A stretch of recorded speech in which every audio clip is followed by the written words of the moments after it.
Caracas, Venezuela, to bring to justice two indicted persons, Nicolás and Cecilia Maduro. Thank you, Mr. Secretary. Thank you, Mr. President, and good morning. Last night, on the order of the President of the United States and in support of a request from the Department of Justice, as the President said, the United States military conducted an apprehension mission in Caracas, Venezuela, to bring to justice two indicted persons, Nicolás and Cecilia Maduro. This operation, known as Operation Absolute Resolve, was discreet, precise, and conducted during the darkest hours of January 2nd and was the culmination of months of planning and rehearsal, an operation that, frankly, only the United States military could undertake. What I'd like to do this morning is talk to you through some of the preparation and the details without compromising any of our tactics, techniques, and procedures. There is always a chance that we'll be tasked to do this type of mission again. Our interagency work began months ago and built on decades of experience of integrating complex air, ground, space, and maritime operations.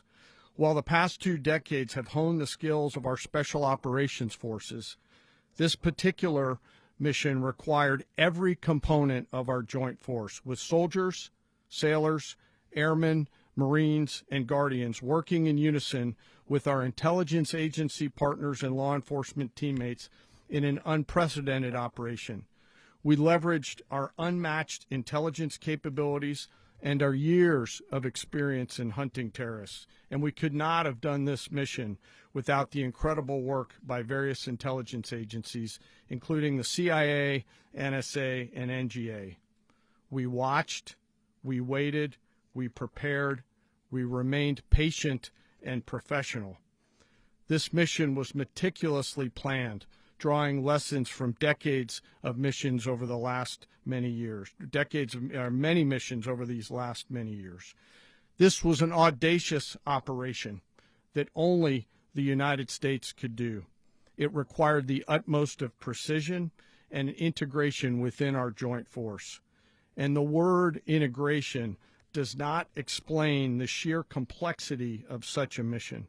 An extraction so precise it involved more than 150 aircraft launching across the Western Hemisphere in close coordination, all coming together in time and place to layer effects for a single purpose: to get an interdiction force into downtown Caracas while maintaining the element of tactical surprise. Failure of one component of this well-oiled machine would have endangered the entire mission, and failure is never an option for America's joint force. Those in the air over Caracas last night were willing to give their lives for those on the ground and in the helicopters. Let me talk a little bit about the preparation. After months of work by our intelligence teammates to find Maduro and understand how he moved, where he lived, where he traveled, what he ate, what he wore, what were his pets, in early December, our force was set pending a series of aligned events. Key was choosing the right day to minimize the potential for civilian harm and maximize the element of surprise, and minimize the harm to the indicted personnel so, as the President said, they could be brought to justice. And as the President said earlier today, weather in Venezuela is always a factor this time of the year. And over the weeks through Christmas and New Year's, the men and women of the United States military sat ready, patiently waiting for the right triggers to be met and the President to order us into action. Last night, the weather broke just enough, clearing a path that only the most skilled aviators in the world could maneuver through. Ocean, mountain, low cloud ceilings, but when tasked with a mission, this organization does not quit. At 10:46 p.m. Eastern Time last night, the President ordered the United States military to move forward with this mission. He said to us, and we appreciate it, Mr. President, good luck and Godspeed. And those words were transmitted to the entire joint force. Over the course of the night, aircraft began launching from 20 different bases on land and sea across the Western Hemisphere. In total, more than 150 aircraft, bombers, fighters, intelligence, reconnaissance, surveillance, rotary wing were in the air last night. Thousands and thousands of hours of experience were airborne. Our youngest crew member was 20, and our oldest crew member was 49, and there's simply no match for American military might. As the night began, the helicopters took off with the extraction force, which included law enforcement officers, and began their flight into Venezuela at 100 feet above the water. As they approached Venezuelan shores, the United States began layering different effects provided by Spacecom, Cybercom, and other members of the interagency to create a pathway.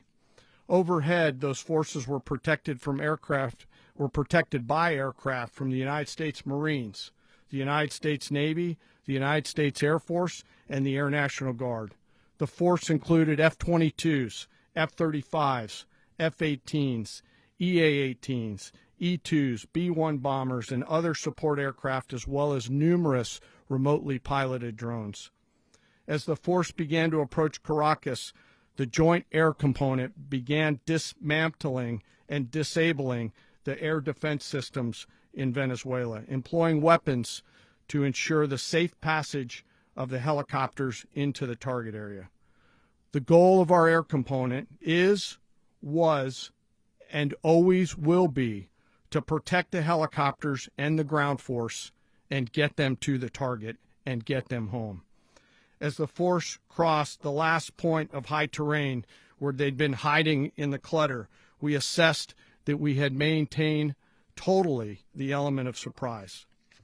As the helicopter force ingressed towards the objective at low level, we arrived at Maduro's compound at 1:01 a.m. Eastern Standard Time, or 2:01 a.m. Caracas local time, and the apprehension force descended into Maduro's compound and moved with speed, precision, and discipline towards their objective and isolated the area to ensure the safety and security of the ground force while apprehending the indicted persons.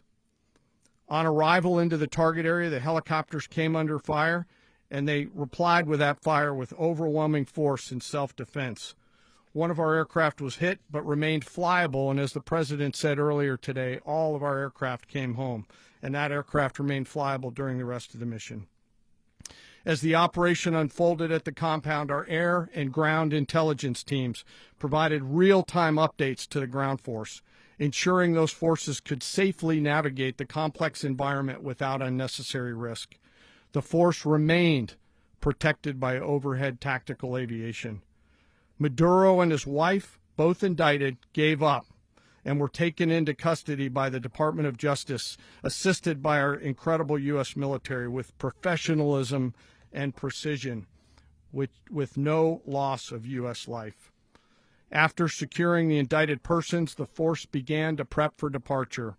Helicopters were called in to exfiltrate the extraction force, while fighter aircraft and remotely piloted aircraft provided overhead coverage and suppressive fire.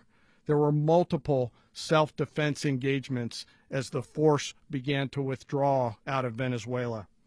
The force successfully exfiltrated and returned to their afloat launch bases, and the force was over the water at 3:29 a.m. Eastern Standard Time with indicted persons on board, and both Maduro and his wife were embarked aboard the USS Iwo Jima.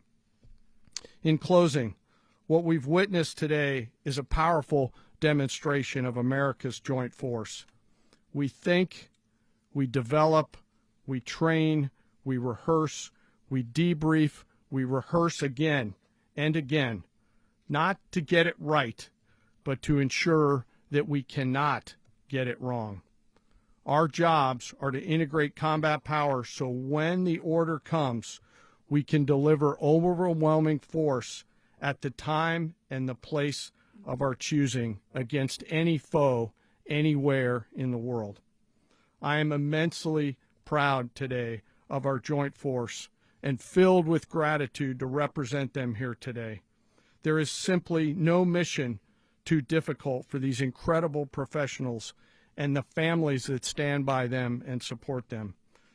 As we stand here this morning, Our forces remain in the region at a high state of readiness, prepared to project power, defend themselves, and our interests in the region. This operation is a testament to the dedication and unwavering commitment to justice and our resolve to hold accountable those who threaten peace and stability.